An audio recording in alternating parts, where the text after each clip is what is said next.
कैसे हैं भगवान?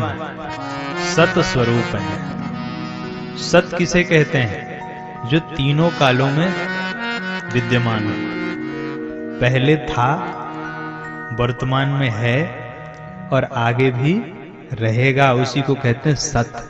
तो भगवान सत स्वरूप है। चित, चैतन्य और आनंद, ये भगवान का स्वरूप है। सत, चित और आनंद। भागवत जी का प्रथम श्लोक,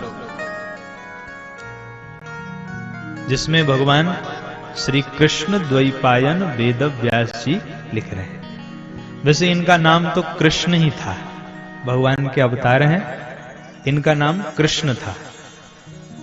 द्वीप में प्रकट हुए इसलिए द्वैपायन कहे गए। और व्यास किसे कहते हैं? व्यास नाम नहीं है, व्यास एक उपाधि है। जो छोटे को बड़ा कर दे और बड़ा को छोटा कर दे, जो गागर में सागर को भर दे, और जो सागर के स्वरूप समान है उसको गागर जैसा कर दे, और जो गागर के जैसा छोटा है उसको सागर के जैसा विस्तारित कर दे, उसी को व्यास कहते हैं। तो ये एक उपाधि है।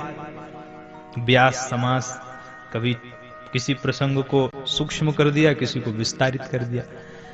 तो यह कार्य किया भगवान कृष्ण द्वैपायन ने, इसीलिए व्यास कहलाए।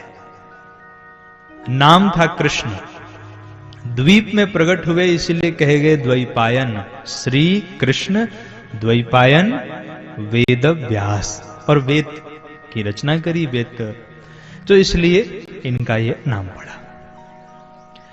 तो भगवान श्री कृष्ण द्वैपायन वेद व्यास जी ने ही श्रीमद् भागवत जी की रचना की।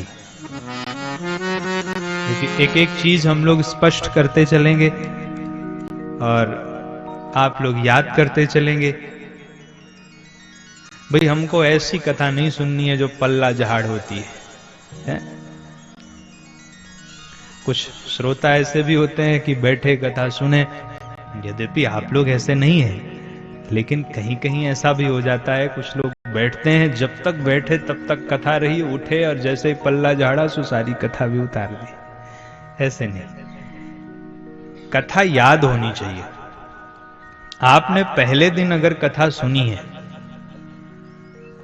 तो पहले दिन की कथा आपको याद होनी चाहिए। और जो लोग भी मिलने आएंगे